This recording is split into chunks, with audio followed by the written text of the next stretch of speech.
É a última lição, pegando aqui o gancho, como diz a expressão, né? Domingo que vem dará a última lição dessa lição Encontro com Jesus. E a próxima lição escolhida é essa aqui, ó. Viu? Essa semana a secretária vai pedir as revistas já, e creio que domingo que vem já vamos distribuir. A Igreja em seu contexto. É a revista da Casa Editora Presbiteriana. A banalização da fé, a oração para a hora de crise, vencer ou desaparecer, às vezes é mais fácil desaparecer, mas não é o certo. O peso das experiências, aqui fala bem essa classe, né? É tudo classe de pessoas mais idosas, né? O mais velho sou eu. O culto emocional, o desprezo pela palavra, livre exame, livre interpretação, indivíduo em comunhão, o Cristo da moda, o cristianismo pneumocêntrico, a ética subjetiva, de olho no galardão, a síndrome de Adão e a valorização da história. São temas meio difíceis, hein? Esse é o próximo tema. A partir do domingo que vem nós estamos dando aula ainda sobre essa lição aqui, que é a última lição que a dona Geosine vai dar domingo que vem sobre os encontros de Jesus. O anfitrião é o homem e a penetra é a mulher. A mulher assim. Deveria ter uma coisa, geralmente penetra é o homem, né? É tudo bem. Conhece o corinho? Lembra dele? Estou confiando no Senhor, que não vai falhar. Estou confiando no Senhor, eu só confio. Sigo a cantar. Se o sol chegar a escurecer e o céu toldar, eu só confio no Senhor, que não vai falhar. Posso confiar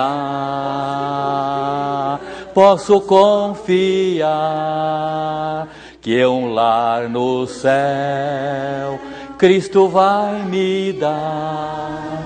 Se o sol chegar a escurecer e o céu toldar, eu só confio no Senhor, que não vai falhar. Eu só confio no Senhor, que não vai falhar. Eu estou tirando essa música do meu coração, porque semana inteira eu fui lembrando palavras.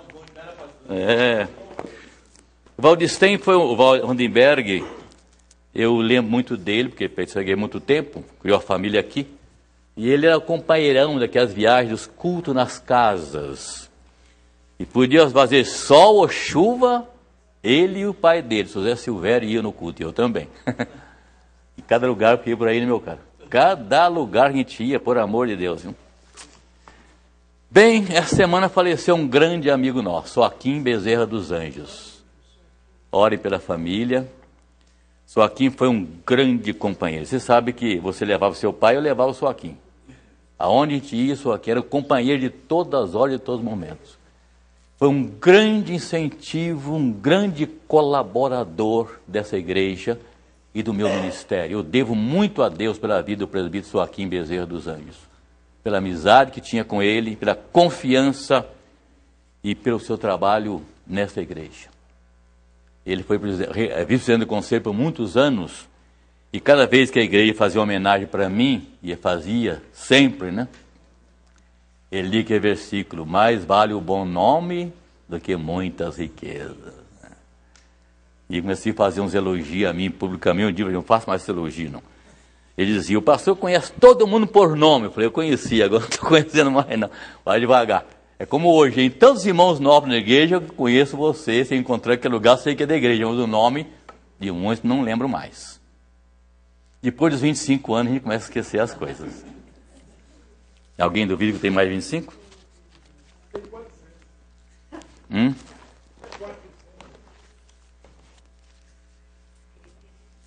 Ele lembra que quando eu nasci, ele já tinha 100 anos. Ele.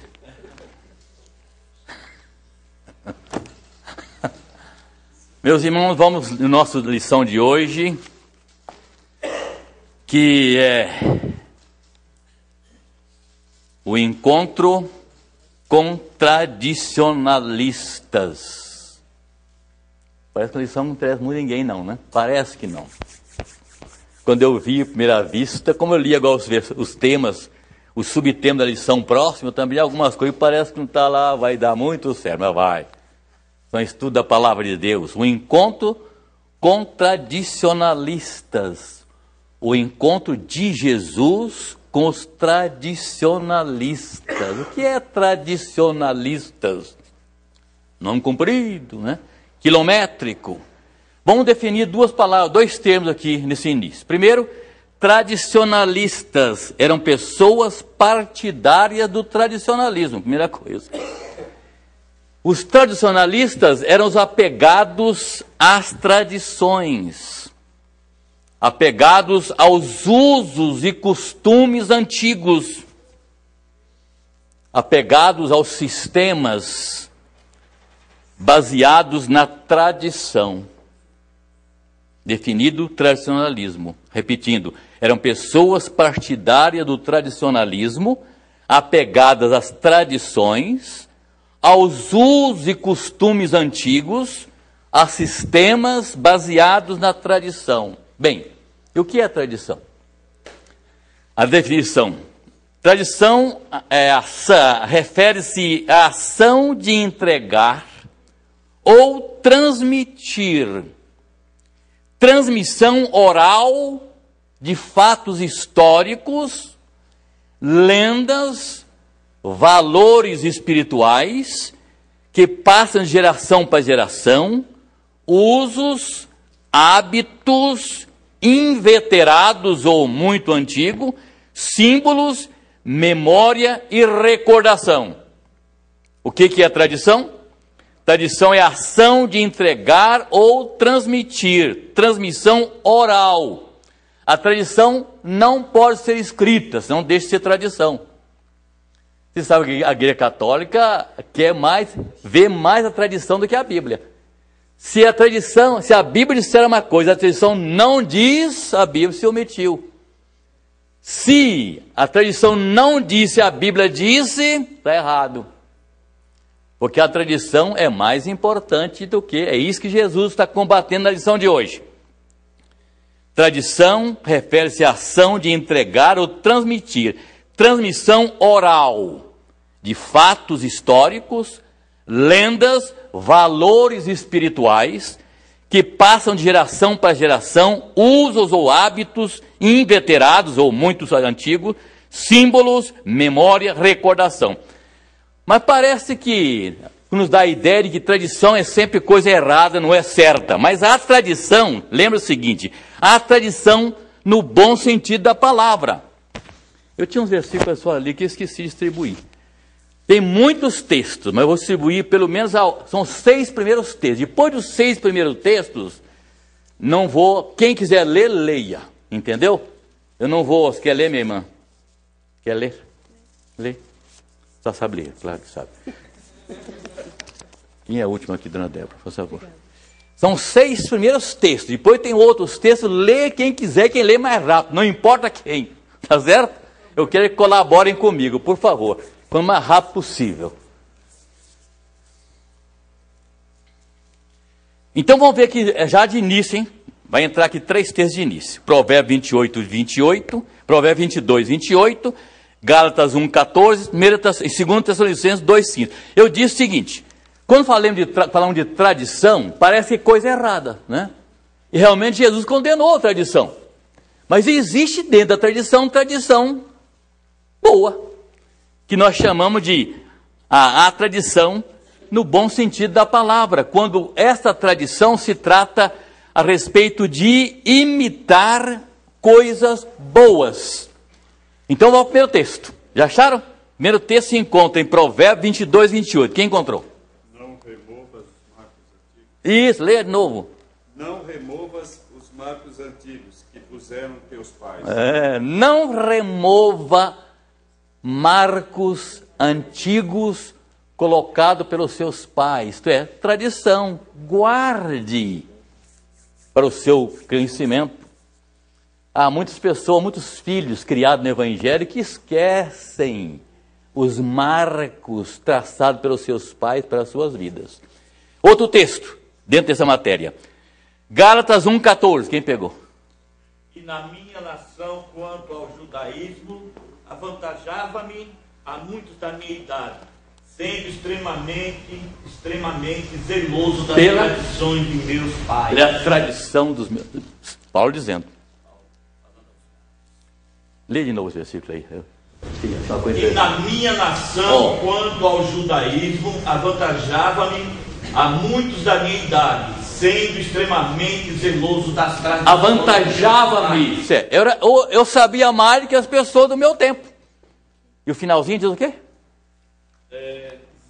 Extremamente zeloso das tradições. Tradição dos meus pais. O outro texto é 2 Tessalonicenses 2,15. Quem tirou? Não vos recordais de que Assim, pois, irmãos, permanecei firmes e guardai as tradições que vos foram ensinadas, seja por palavras, seja por epístolas nossas. Então aí tradição não é coisa errada não é isto? Tradição, guardar as tradições dos nossos pais. Então eu disse que as 6 primeiras, os textos que eu vou citar aqui, já citei 3, tem mais 3, tem aí as pessoas com eles escrito. Agora depois, abre a porta, todo mundo quiser responder a pergunta. Então é o seguinte, no tempo de Jesus, os escribas e fariseus eram os tradicionalistas. E o texto nosso, dê um tempinho, daqui a pouco peço. O texto da lição de hoje é Mateus 15, 1 a 20. Não vamos ler, porque eu vou discutir, se possível der tempo, cada versículo, cada parte dentro desse texto aqui. Então não vou ler para depois ler de novo. Mas o texto começa dizendo o quê? Primeira, você vai deixar sua Bíblia aberta aí nesse texto, Mateus capítulo 15, que eu posso pedir que leia um versículo. Versículo 15. Versículo 1. Então vieram de Jerusalém a Jesus alguns fariseus e escribas. Alguns fariseus e escribas vieram de Jerusalém para a Judeia para ouvirem Jesus. Os fariseus, os escribas fariseus eram amigos de Jesus? Eram? Apoiavam o ministério de Jesus? Batia palma para Jesus Cristo? Eles eram inimigos ferrenhos de Jesus. Mas eram inimigos, sabe o que é? Embutidos. Toda reunião que Jesus tinha com a multidão, lá estavam os escribas e fariseus. Lá meio escondidinho, com qual objetivo que eles estavam lá? Para criticar ou pegar Jesus em alguma falha. O objetivo deles estar ali é pegar Jesus em alguma falha, no que ele ensinava e no seu comportamento. Eles diziam, é o sábado, ele está fazendo milagre no sábado, ou fazia isso, fazia aquilo. Então era o chamado penetra, quando a gente já disse, que é a lição da domingo que vem, mas é aqueles que estavam em toda reunião de multidões e que estavam com Jesus. Lá estavam os escribas e fariseus, impreterivelmente. Deixavam suas famílias, deixavam tudo e lá estavam, com o objetivo de ouvir Jesus para criticá-lo. Para apanhar Jesus em alguma palavra. E o fato de eles terem vindo de Jerusalém para Galiléia para verem Jesus, indica uma coisa importante, que a reputação de Jesus já se espalhava. O versículo 2 desse texto diz o seguinte, lá estavam eles para quê? Versículo 2. Por que transgridem? Os fariseus aqui, escriba. Por que transgridem os teus discípulos a tradição dos anciãos? Pois não lavam as mãos quando comem.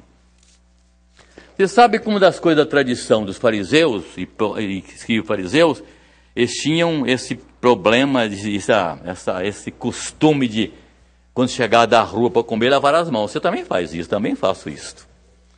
Claro, mas só havia uma diferença, porque a verdade, a tradição dos anciãos, a tradição, lembra que a tradição, aqui abrindo um parênteses, não era as leis de Moisés, mas uma tradição oral baseada na interpretação livre das leis de Deus.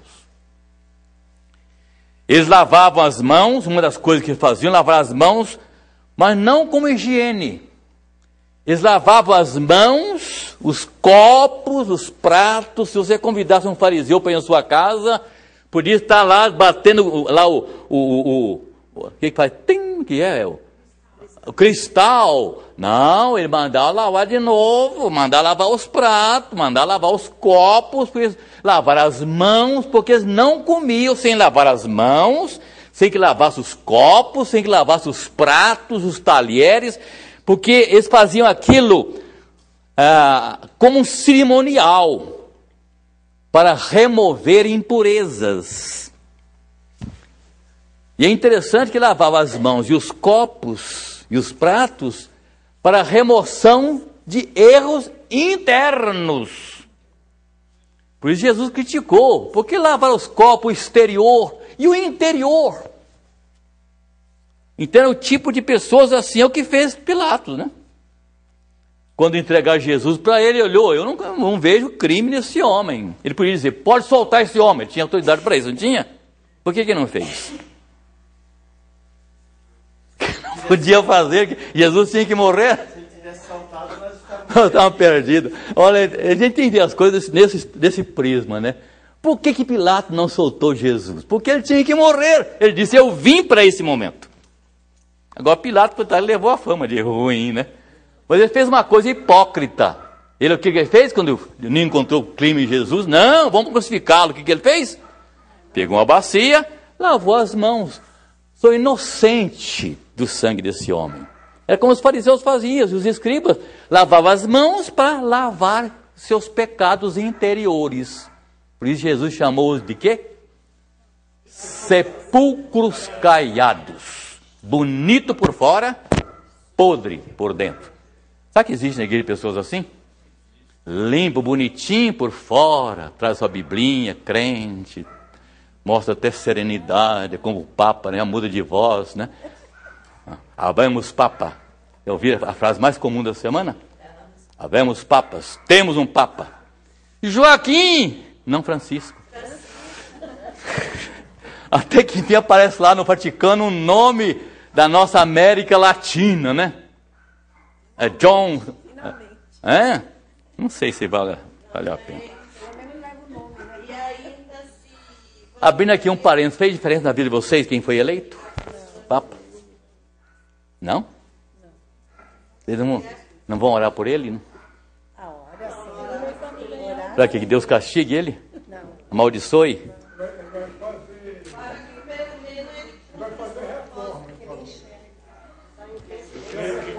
Olha, o Papa é igualzinho o Brasil, os países. Não adianta o presidente da República vai querer fazer coisas, porque ele tem do lado deles os deputados federais, os senadores, os ministros, o Tribunal Superior, de que lá, depende dessas pessoas.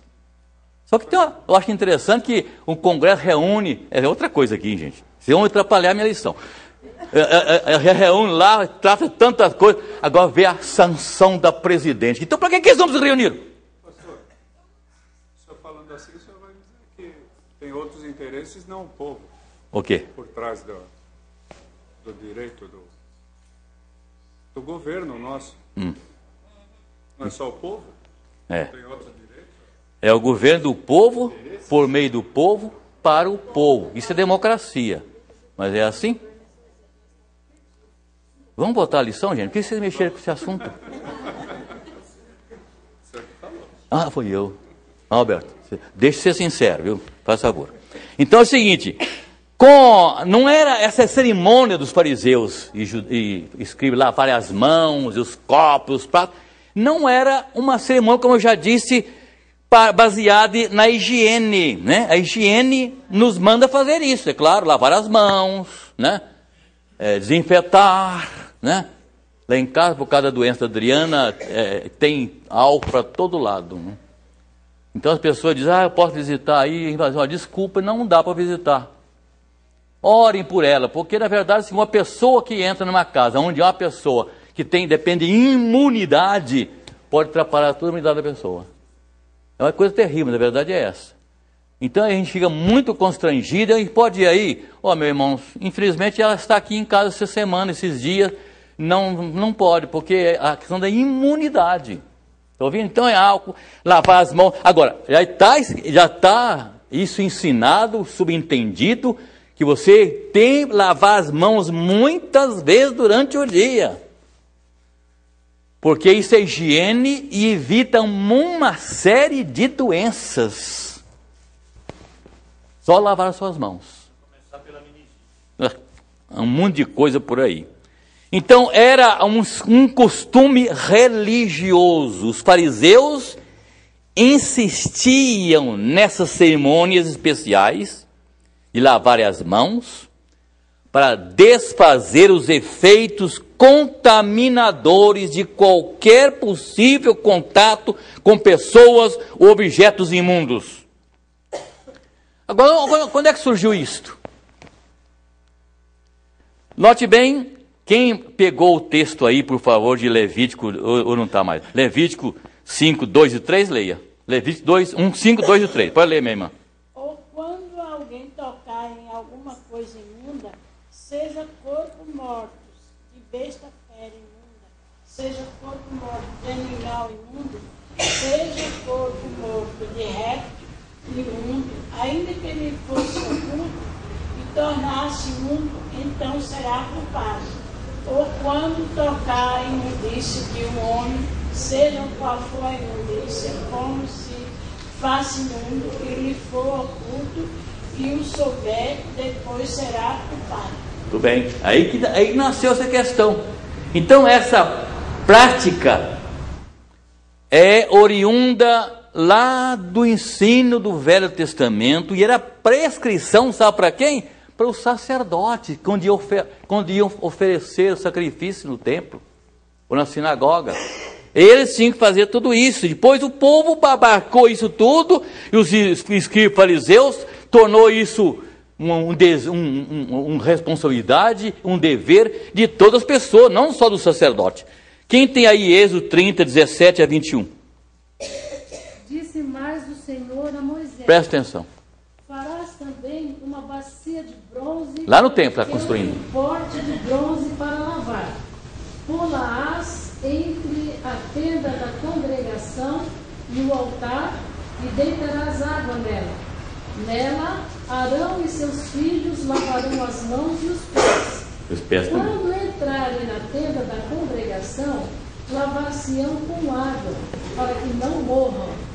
Ou quando se chegarem ao altar para ministrar, para acender a oferta queimada ao Senhor.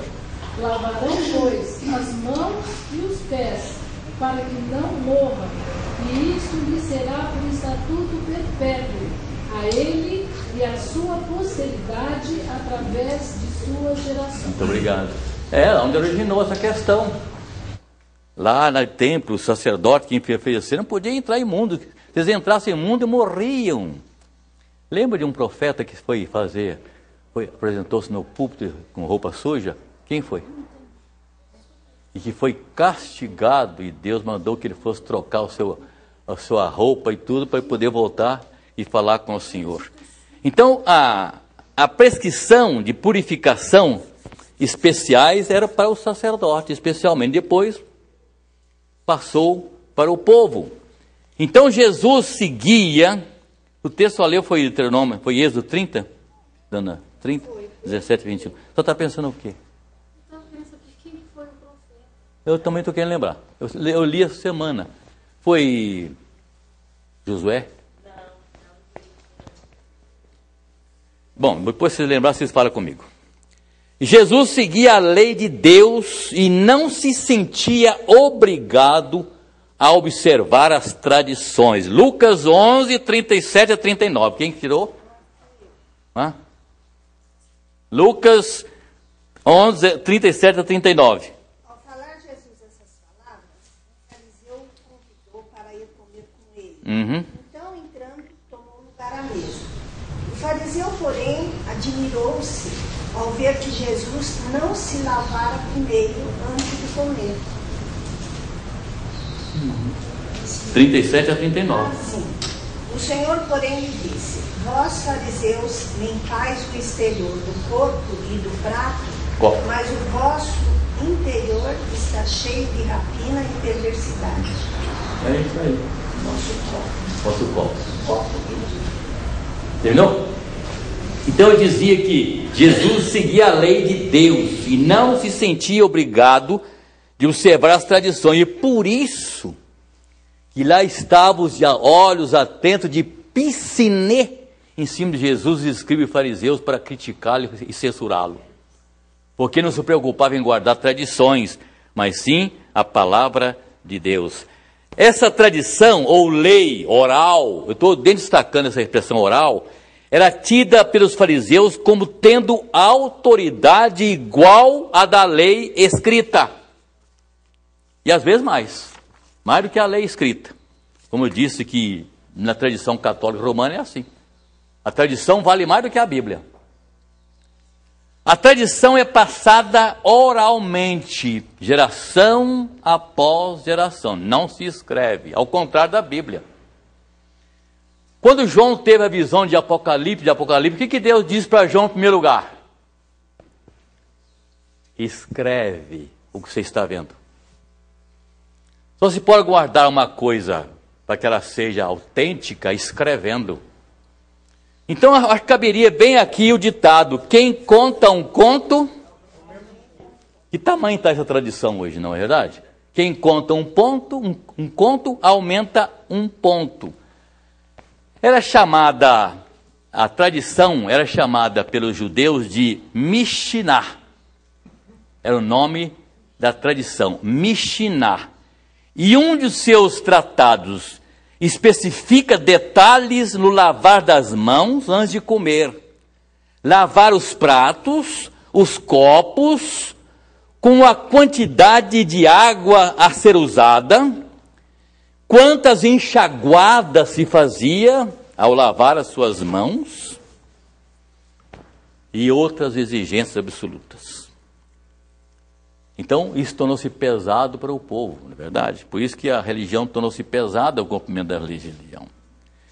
Eu fico imaginando, às vezes, se eu fosse crente no Velho Testamento, eu não sei se eu suportaria. Tanta coisinha, tanta minúcia, tanta coisinha que tem que fazer, tanta assim, você não podia fazer isso, não podia fazer aquilo, não podia fazer aquilo outro. Jesus ficou e disse: é liberdade. Eu vou dizer daqui a pouco que uma das coisas que os escribas fariseus faziam era impor sobre as pessoas prisão em certos conceitos das suas vidas, que Jesus já tinha dado a liberdade para eles. Daqui a pouco vamos ler esse texto aqui, tá certo? Parece que eu já li os 6 textos que ler. Agora, quando eu citar um texto, quem lê primeiro pode ler. Então, era chamada de Mishnah.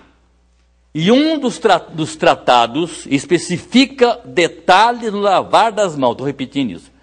Antes de comer, lavar os pratos, os copos, como a quantidade da água deveria ser usada na bacia, quantas enxaguadas das mãos para se limpar e outras exigências.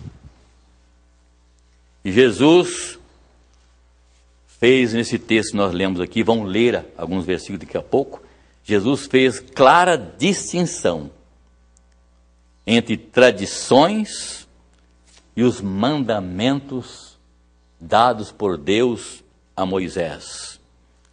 E Jesus ensina que a tradição não deve suplantar, a tradição não deve obscurecer a Bíblia, e nem os costumes devem ser levados ao nível da lei divina.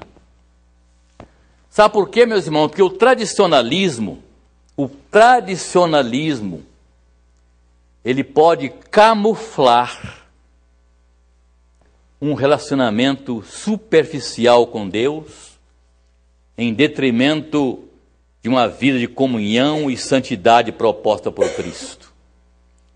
Nós vimos na vida dos fariseus, dos escribas e fariseus.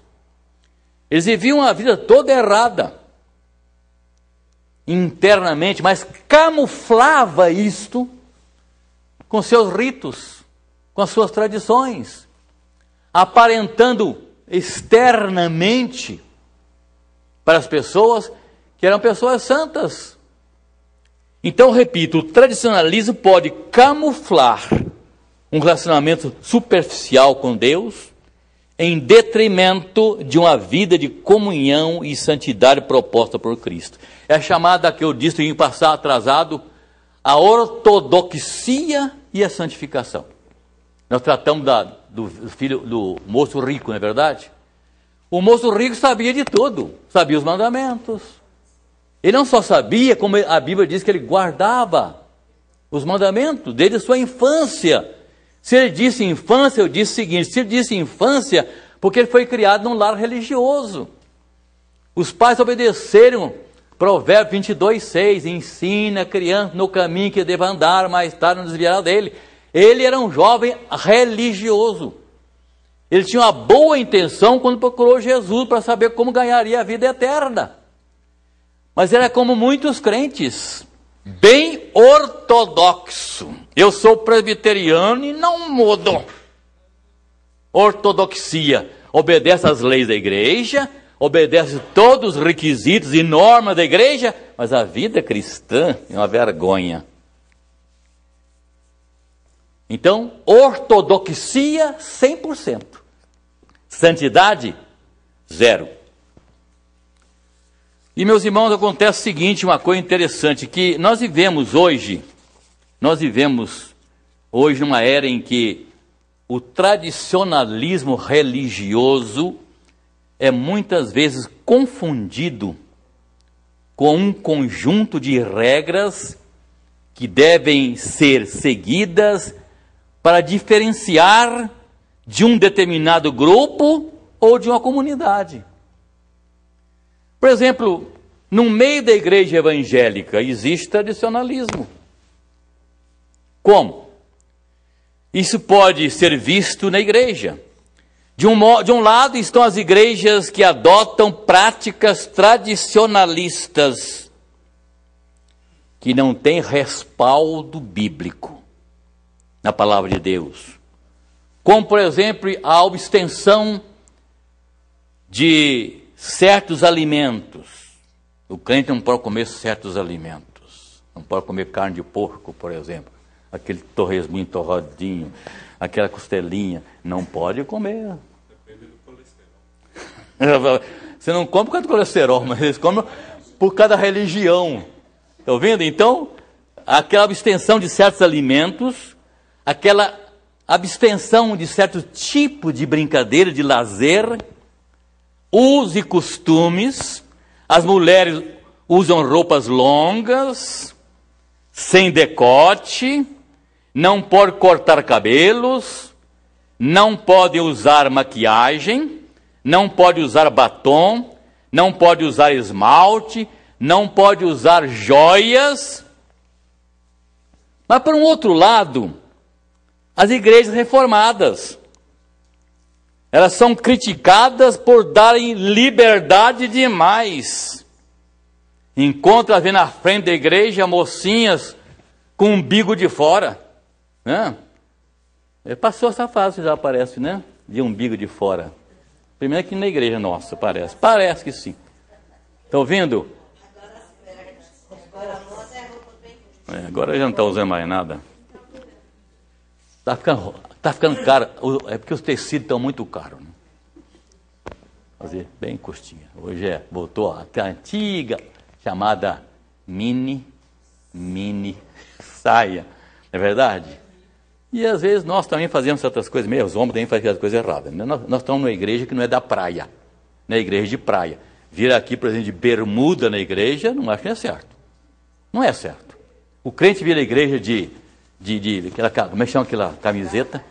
Regata. Também não é, não sou igreja de praia. Eu fui algumas vezes na igreja da praia, aí a turma vai tudo de bermuda, as mulheres vão ver até algumas não de biquíni, mas assim, vestidas de praia, tudo bem, mas nós estamos numa cidade, eu acho estranho isso, acho muito estranho. Então eu vou botar aqui, umas usam coisas que não têm respaldo bíblico, mas outras, né, como diz o texto, como nós estamos dizendo aqui, não fazem isto, mas podem cortar cabelo, e às vezes a igreja diz que a igreja tradicionais não faz nada disto, mas, lamentavelmente, não são tão criteriosas nos seus usos e costumes, né? Para o outro lado, as igrejas reformadas, elas são criticadas por dar liberdade demasiada. Suas liturgias, ditas como moderna, são vazias. Eu já ouvi tanta gente falar, a igreja presbiteriana é a igreja fria. Vocês não batem palma quando cantam. Vocês não fazem coreografia. Agora é muito comum, viu, coreografia. Agora tem um espaço bom aqui para coreografia.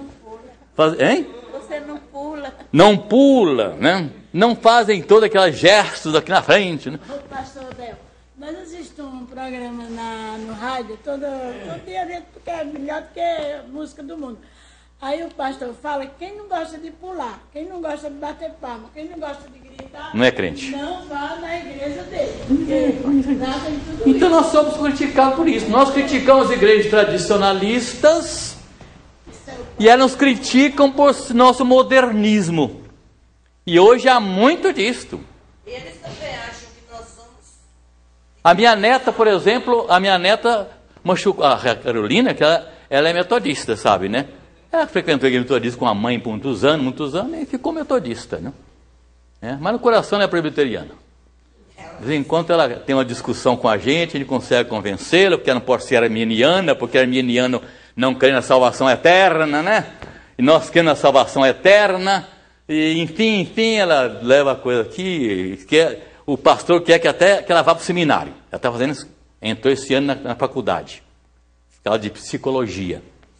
O pastor está incentivando porque ela gosta muito do trabalho da igreja, demonstrou muito interesse pelo trabalho da igreja, quer que ela faça teologia para ser pastora, porque a igreja metodista aceita pastora. Inclusive, a igreja dela é um pastor e uma pastora, lá na igreja catedral, na Rua da Liberdade, na Liberdade, onde ela é membro hoje.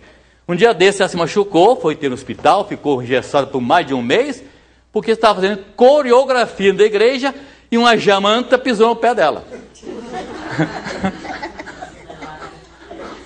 Você sabe o que é jamanta, né? Uma pessoa pisou no pé dela e quebrou o dedo dela. É costume lá, faz naturalmente. Agora, nós somos criticados por causa disso. Muitas vezes, mesmo, nós vemos crentes apegados a certas práticas sem sequer questionar sua razão de ser. Tradição.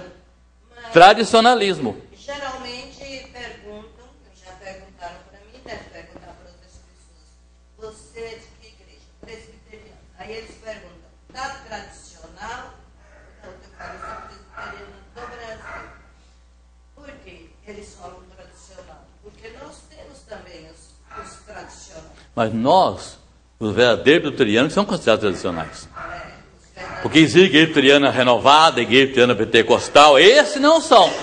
Nós, presbiterianos legítimos, é que são considerados tradicionalistas, né? Eu vi lá em Pirituba, a igreja presbiteriana dançante. O quê? Igreja presbiteriana dançante. Ah, sim, você vê. Eles não conseguem, não cativam os crentes, a igreja bater palmas, e se virarem, dançarem. Não cativa crente, as pessoas, quer cativar o mundo com esse tipo de coisa, né? Mas vamos deixar para lá isso aqui, tá vendo? Então, muitas vezes, nós vemos crentes apegados a certas práticas, presta atenção nisso, sem sequer questionar sua razão de ser. Crentes que adotam aquelas práticas, adotando como se fossem melhores crentes por causa disso. Nós somos melhores crentes do que os outros porque praticamos isto. e acham que com isso estão demonstrando obediência a Deus. E lamentavelmente muitas vezes estão encobrindo pecados. Às vezes debaixo daqueles vestidos talares. Esconde para o mundo, mas para Deus não. É isso que eu ia dizer. Debaixo daqueles vestidos talares, que as mangas compridas, que não pode mostrar nem o tornozelo, às vezes escondendo grandes pecados. A Bíblia fala que a gente tem, depois que aceita Jesus, tem que ser nova criatura, né? Nova criatura. Então, nova criatura não vai ser tradicionalista e não vai ser também avançado demais, né, para atrair o mundo para dentro de si. Ordem, muito bem, meu irmão, muito bem. E muitas vezes estão encobrindo pecados, como era o caso dos escribas e fariseus. Eram homens zelosos por tudo. Mas Jesus chamou-os de sepulcros caiados. Bem, eu devo continuar, né? Ou não? Eu não sei onde eu parei mais, acredita? Estou com minhas coisas aqui. Os fariseus se substituíam a lei de Deus pelas tradições. Então, isso era mais importante para eles. E muitos deles, como dissemos aqui, agiam exatamente assim. Os fariseus e escribas acusavam Jesus e seus discípulos de não lavarem as mãos quando comiam. Versículo 2, esse texto que nós estamos estudando aqui. Por que transgride os seus discípulos a tradição dos anciãos? Pois não lavam as mãos quando comem. Como que Jesus respondeu para eles? Versículo 3. Ele, porém, lhes respondeu: porque transgrides vós também o mandamento de Deus por causa da vossa tradição. Jesus respondeu, esse era um costume de Jesus, né? Jesus sempre respondia uma pergunta capciosa, com o quê? Com outra pergunta. Olha, a pergunta que eles fizeram a Jesus foi esta: por que transgride os teus discípulos a tradição dos anciãos, pois não lavam as mãos quando comem? Ele, porém, lhes respondeu: por que transgrides vós também o mandamento de Deus por causa da vossa tradição? Vocês são tradicionalistas, são zelosos da tradição, mas com a sua tradição, vocês estão quebrando os mandamentos da lei de Deus, né? Jesus responde a pergunta dos escribas com outra pergunta. Já que eles haviam acusado Jesus e seus discípulos de terem transgredido a lei dos anciãos, não de Deus, comendo sem lavar as mãos, então Jesus, por sua vez, acusou-os de terem transgredido um mandamento do decálogo. Qual é? Versículo 4. Que mandamento é esse? É o primeiro mandamento da promessa. Mas onde ele está? Qual é o número dele, dos 10? Não, estou perguntando não onde está. São 10 mandamentos. Qual mandamento é esse, o quinto mandamento? Acho que eu mais aprendi na minha vida foi esse, na minha vida. Minha mãe dizia: meu filho, é o quinto mandamento. Honra teu pai e tua mãe. Não manda amar, né? A Bíblia não manda os filhos amarem os pais. Mas só os esposos têm que amar as esposas. E não manda a esposa amar o marido também. Manda que você reverencie o seu marido. Eu não vou entrar nessa questão, porque eu vou criar problema com marido e mulher aqui de jeito nenhum. Então lembra o seguinte: ele fez uma pergunta, e vós estáis quebrando o mandamento também. Lógico, o versículo, foi lido o versículo 4 já? Não, né? Versículo 4. É isso aqui. Porque Deus ordenou: honra teu pai e a tua mãe, e quem maldisser a seu pai ou a sua mãe, seja punido de morte. Note bem. Os escribas e fariseus colocavam os seus conceitos acima da revelação de Deus, e ainda assim afirmavam que lhe obedecia. O versículo 5 e 6, quem pode ler aí, por favor? Nós estamos lendo o capítulo 15 de Mateus. Mas vós dizeis: se alguém disser a seu pai ou a sua mãe, é oferta ao Senhor aquilo que que poderias aproveitar de mim, este jamais honrará seu pai ou a sua mãe. E assim invalidastes a palavra de Deus por causa da vossa tradição. Então o que Jesus estava falando para eles?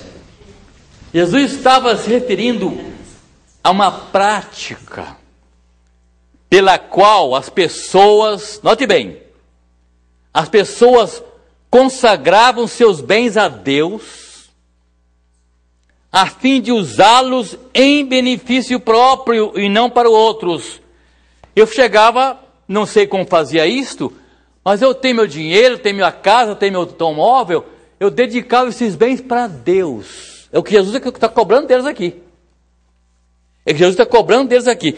Eu dedicava esses meus bens para Deus, a fim de usá-los em benefício próprio, não em prol dos outros.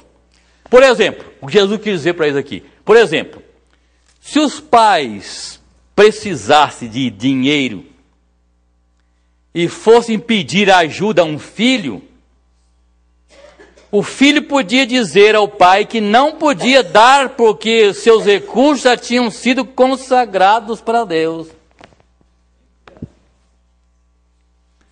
Versículo 5, lê de novo o versículo 5.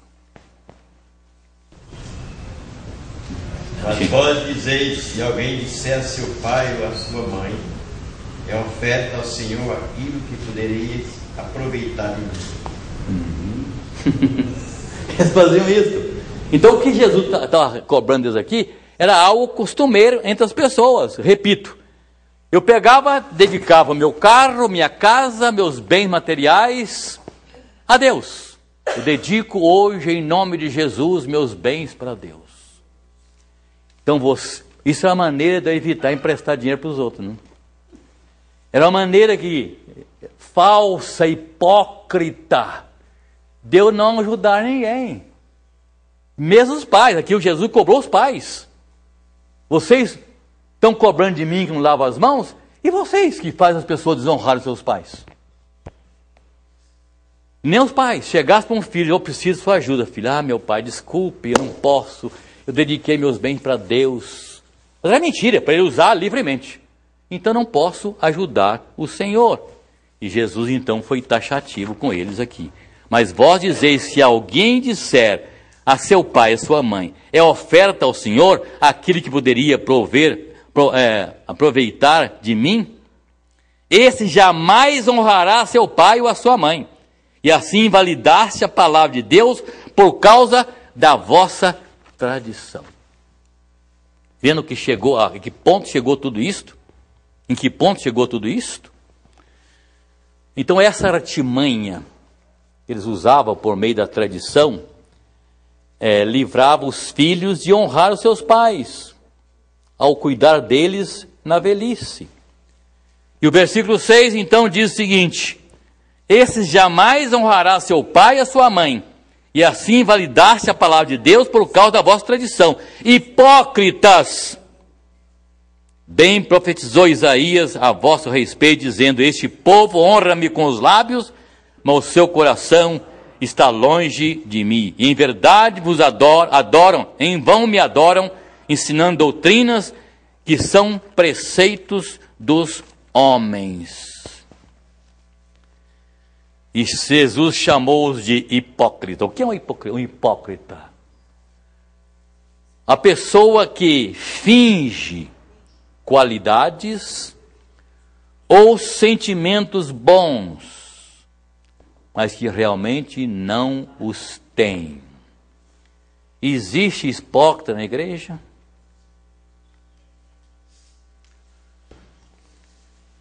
Sei lá. Eu já fui vítima de hipócrita. Você também já deve ter sido de irmão hipócrita. Que é uma coisa a sua presença, é outra na ausência. É um amigo seu junto de você, mas quando está longe de você, lhe faz a sua caveira. Estou falando demais? Me ajude aí, gente.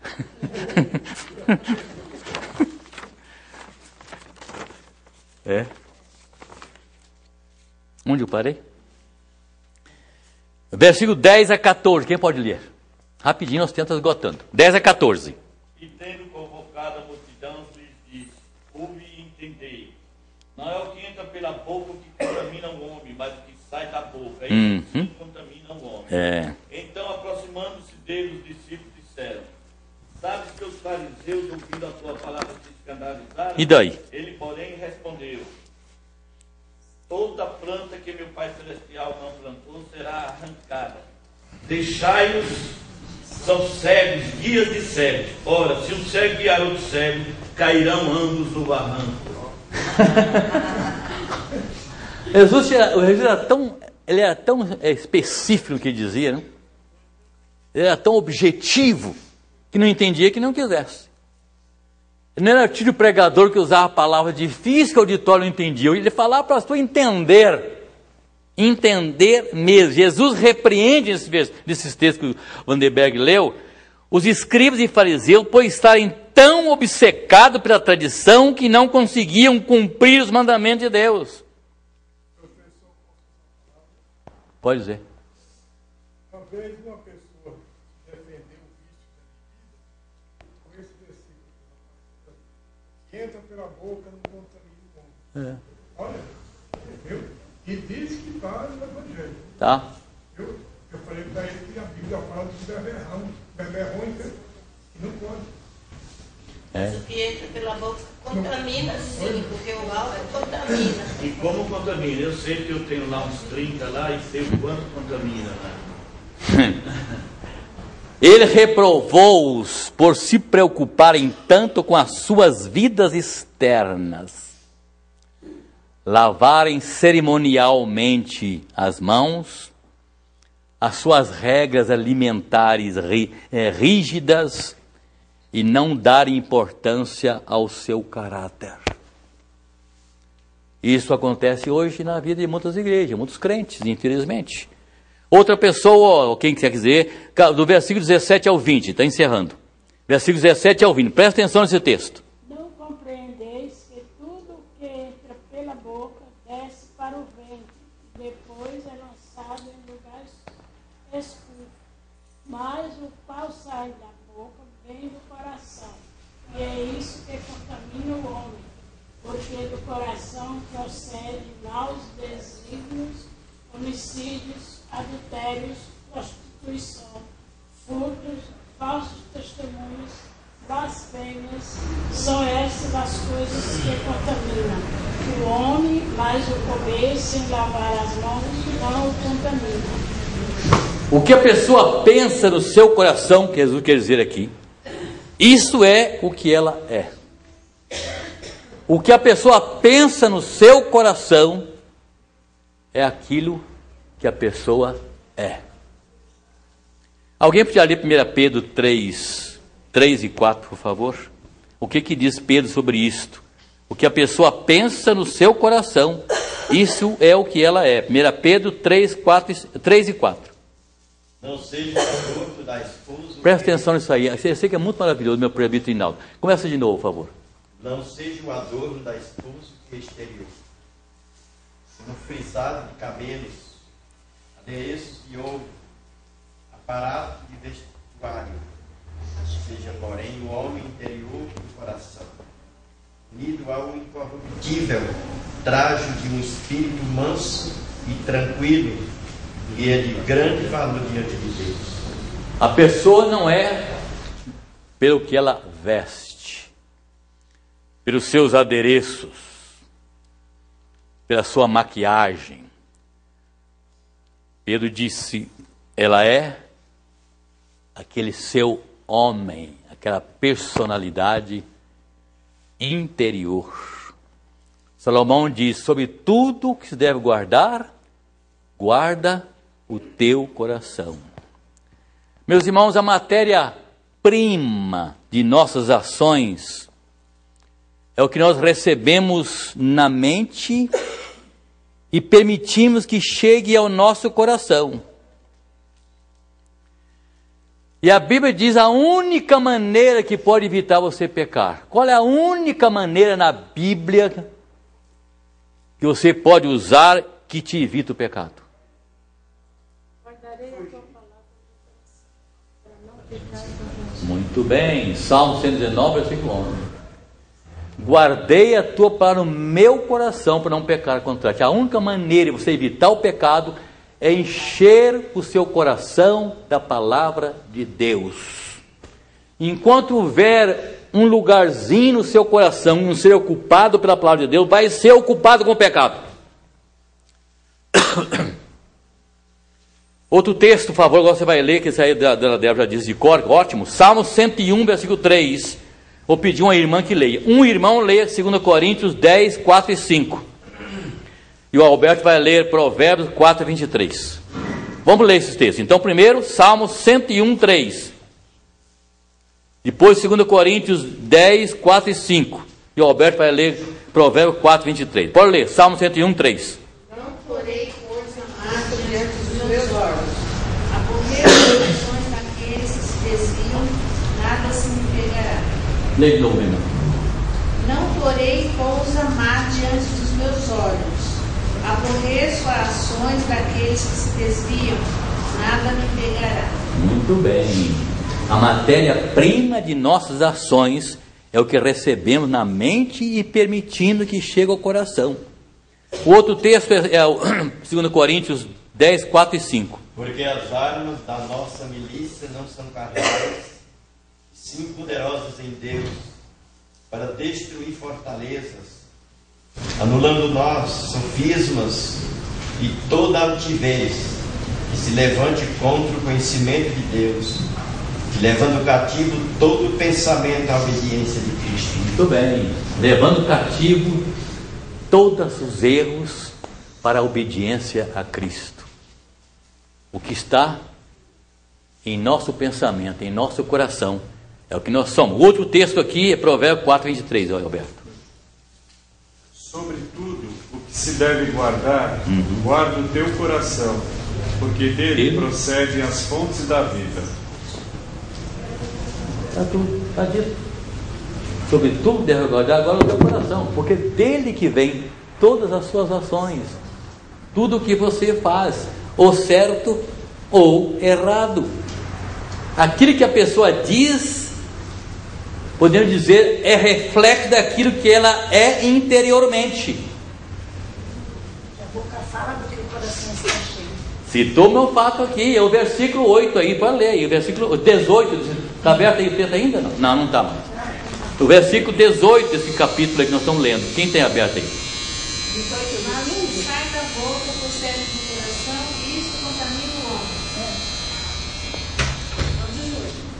Esse assunto é o até que enfim eu ouvi esse sinal. Quem está ali? Nunca a gente... Ele abriu a porta. Ah, sei. Essa é o de Vanildo, eu falei que ia fazer isso. Então, note bem o versículo. Vocês leram 18 aí? Eu ouvi? Não, eu não ouvi. Ninguém leu. Leia. Mas o que sai da boca procede do coração, e isso contamina. A boca fala, está cheio o coração. Por isso você vê crente, por amor de Deus, né? Crentes que falam cada coisa, cada palavrão, é horrível, né? Palavrão é um hábito, né? A boca fala que está cheio o coração. Quem rouba não é a mão. Alguém encontrou lá entre os missionários, né? As tribos lá afastadas da civilização, dentro da Bíblia do missionário, alguém abriu a Bíblia e encontrou uma fotografia de do nativo com a mão cortada. E a expressão embaixo, ele roubou. E o missionário colocou o seguinte: quem roubou não foi a mão, foi o coração. Sexta-feira foi o aniversário do William, do meu filho, e o texto que eu li para ele no dia do aniversário dele foi esse: o homem bom do bom tesouro do coração tira o bem, e o mal do mau tesouro tira o mal, porque a boca fala do que está cheio o coração. Lucas 6, 45. Árvore boa produz bons frutos, árvore má Essa é a maneira que Jesus viu para conhecer as pessoas. Você só conhece as pessoas assim, porque a árvore boa dá bom fruto, a árvore má dá maus frutos. Então é fácil conhecer as pessoas, mas às vezes você vive, convive com pessoas longos anos e não conhece, viu? Eu estou vivendo essa experiência tremenda na minha vida, em família. O senhor vai morrer e não vai conhecer. Não, ser humano, ninguém conhece ninguém na vida. Uma pessoa tratada como filho, com todo carinho, com toda atenção, toma uma atitude desesperadora, faz coisa absurda, faz todo mundo sofrer. Como pode acontecer um caso desse? Como pode uma pessoa que parece tão perfeita, de repente faz uma coisa tão absurda? Eu repito o que eu estudei aqui, não é desabafo não, viu? Você, qualquer um de nós, pode ser pego no repente, fazer coisa que você arrependeu o resto da sua vida, por matar alguém, você pode ferir alguém, no repente seu, mas a coisa pensada, maquinada contra a sua família, maquinada, planejada, e fazer aquilo, é um... Bom. Ô pastor, só um minutinho para me responder aquele irmão que a gente usa muito lá no Desafio Jovem. Lá em Gálatas diz assim: invejas, bebedices, glutonarias e coisas semelhantes a estas, a respeito dos quais eu vos declaro como já vos preveni que não herdarão o reino de Deus. Então a bebida não herdará o reino de Deus. Esse daqui é o que o pastor falou. Esse pastor que estava falando sobre isso é um hipócrita. É verdade. Mas acontecem essas coisas. São coisas que a gente nem quer entrar. Porque, por isso que fala que a Bíblia é antagônica. Há coisa na Bíblia que contradiz outras coisas, parece. Mas a Bíblia não tem contradição. Posso falar só uma coisinha? Pode, minha irmã. Eu estou encerrando. Para ilustrar. Eu gosto sempre que ilustra. Eu não esqueci que a expressão sua, que o príncipe andava a pé e o coisa andava de cavalo. Quando eu contei a história minha. Fala, minha irmã. É porque eu achei aqui o sacerdote, né? É Zacarias 3:3. Ora, Josué mesmo aí.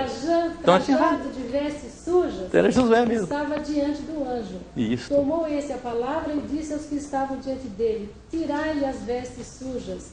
A Josué disse: eis que tenho feito que passe de ti a tua iniquidade e te vestirei de finos trajes. E disse eu: ponho-lhe um turbante limpo sobre turbante a cabeça. Sujo. Puseram-lhe, pois, sobre a cabeça um turbante limpo e o vestiram com trajes próprios. E o anjo do Senhor estava ali. Turbante, aonde usa o turbante?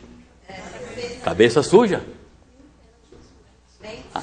Um senhor de idade olhou para um jovem dentro da igreja e disse: meu caro jovem, domine os seus pensamentos. Ele disse: o senhor sabe o que eu estou pensando? Está na sua cara.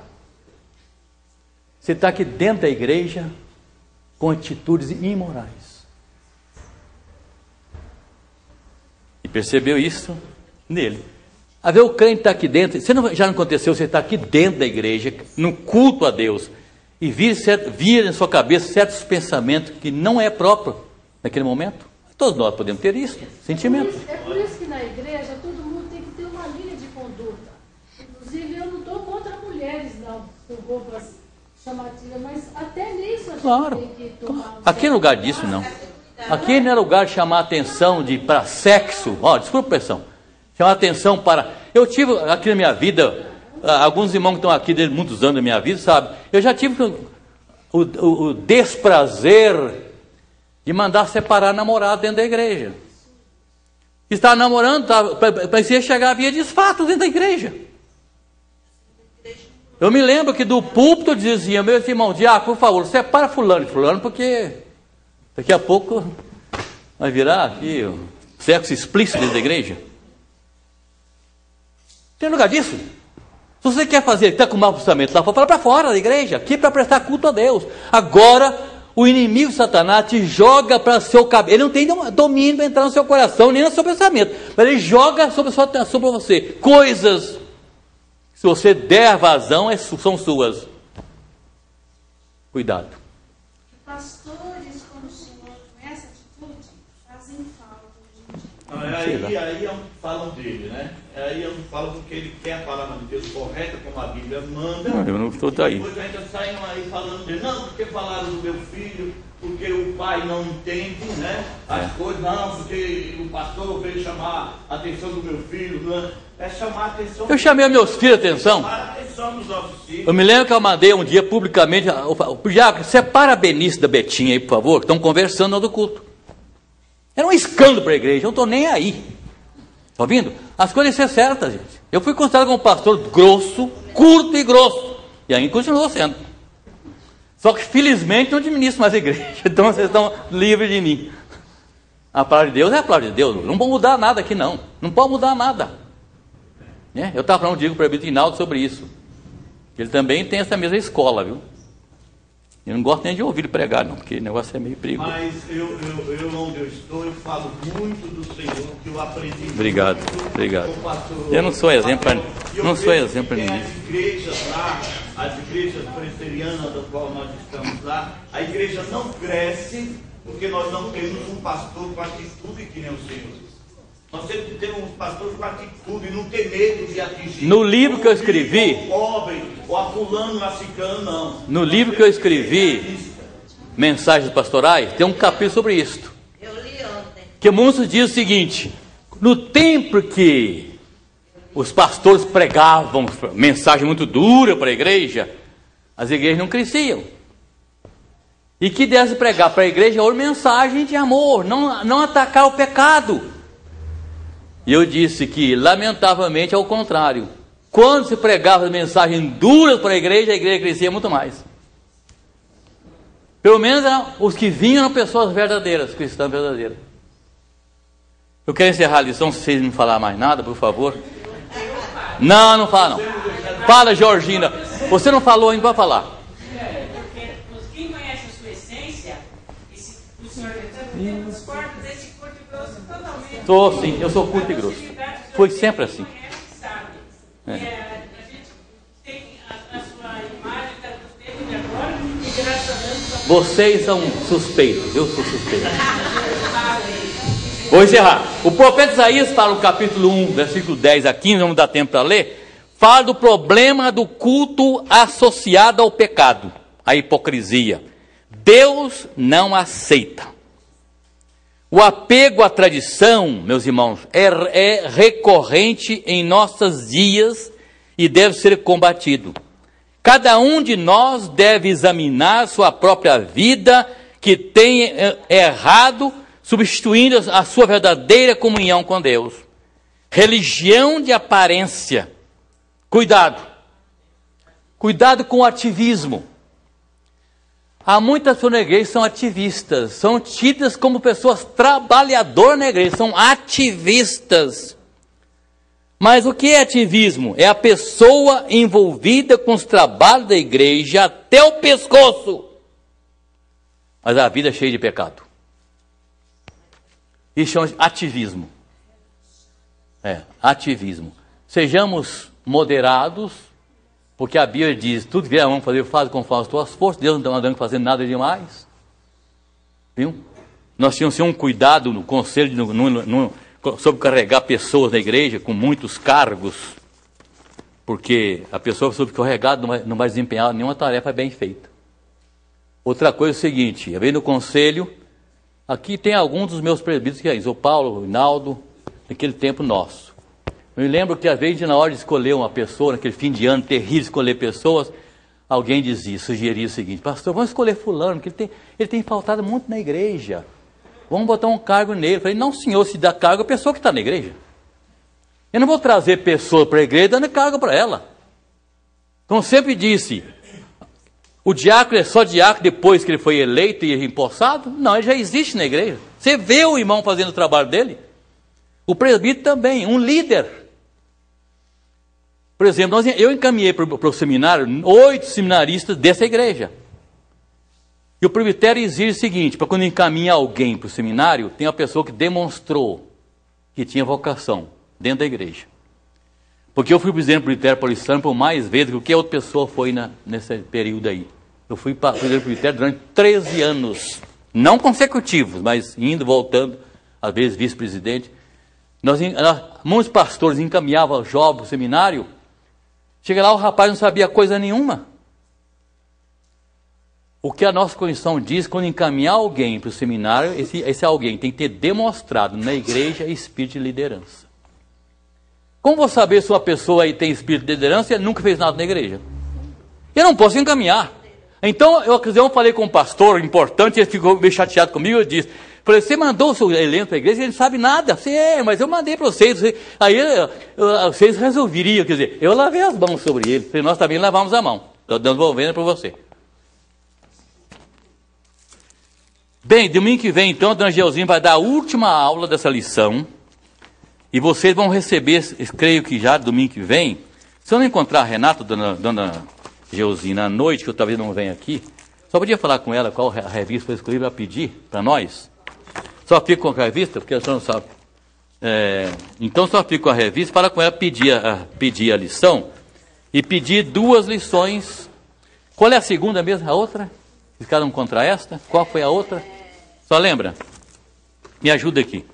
Qual é a outra lição que a senhora disse que caso não encontramos? Porque às vezes a gente pede lá, não tem, pede uma outra. Uma outra. Foi essa que o senhor está com ela. Essa aqui é a primeira. É a primeira. E a segunda? E essa aqui. Não, essa já acabou de caber. Essa também é e essa. Essa aqui. Ser humano. Então você vai falar que você ganha. Renata. Primeiro, é a Renata que pede, né? Ou é a Vera agora? Renata. É você? É Renata. Para com ela então pedir. Esse aqui, se não tiver esta, pede a outra. Pede a outra. E pede 2 revistas de professor. Por favor, que a casa editora tem a vantagem de mandar revista de professor. Tá certo? Tá certo. Alguma pergunta a mais? Acabou? Acabou? Eu queria só dar uma palavrinha, pode ser? Pode ser, nós estamos atrasados, mas tudo bem. É rápido. Graças e paz, irmãos. Primeiro, eu sou fruto de Deus. Segundo, eu sou fruto dessa igreja, aqui no qual nós convivemos muito tempo, graças a Deus. E nós estamos lá em Garanhuns, trabalhando numa casa que chama-se Desafio Jovem. É uma casa de recuperação de bêbados e drogados batistas, do qual eu tive o privilégio de levar o nosso irmão Hinaldo lá para pregar. Certa vez, quando ele foi a Garanhuns, ele presenciou o nosso trabalho lá, graças a Deus. E eu vim, dessa última vez, eu fiquei 4 dias lá no carnaval lá, pregando a palavra do Senhor, e eu vi que tinham muitos jovens lá que não tinham uma Bíblia para acompanhar, porque lá a casa é uma casa sem fins lucrativos. Lá nós não cobramos nada para ficar dentro daquela casa. O interno fica 7 meses lá dentro e nós damos 5 refeições diárias, são 5 refeições, e nunca chegou o dia de faltar. Graças a Deus não há de faltar, porque o nosso Deus é um Deus eterno. E eu vendo lá que muitos jovens não tinham a Bíblia, eu coloquei no coração o desejo de pedir aos irmãos, quem puder colaborar conosco com uma Bíblia, para ficar dentro do Desafio Jovem. Quer dizer, nós iremos doar aquela Bíblia enquanto ele estiver lá dentro. Quando ele for embora, que ele só pode ficar 7 meses, nós ficamos para que o próximo que entrar fique com a Bíblia. Né? Se não puder comprar. Se não puder comprar uma Bíblia, pode ser uma Bíblia usada. Pode ser uma Bíblia da maneira que o irmão tiver guardada, ou uma Bíblia nova, que os irmãos puderem nos ofertar. Deus abençoe a cada um de vocês. Até domingo eu creio que eu ainda estarei aqui. Quem tiver o desejo no coração de nos ofertar com a Bíblia, até domingo eu estarei aqui. Que Deus abençoe a todos. Então o desafio é participar de algo novo. Novo Testamento? Pode. Você pega a Bíblia mais de uma Bíblia. Tem gente que tem uma Bíblia, a biblioteca cheia de Bíblia, não lê nenhum. Enterrou. Não, olhando para encerrar, mas... Obrigado, irmão, mais uma vez.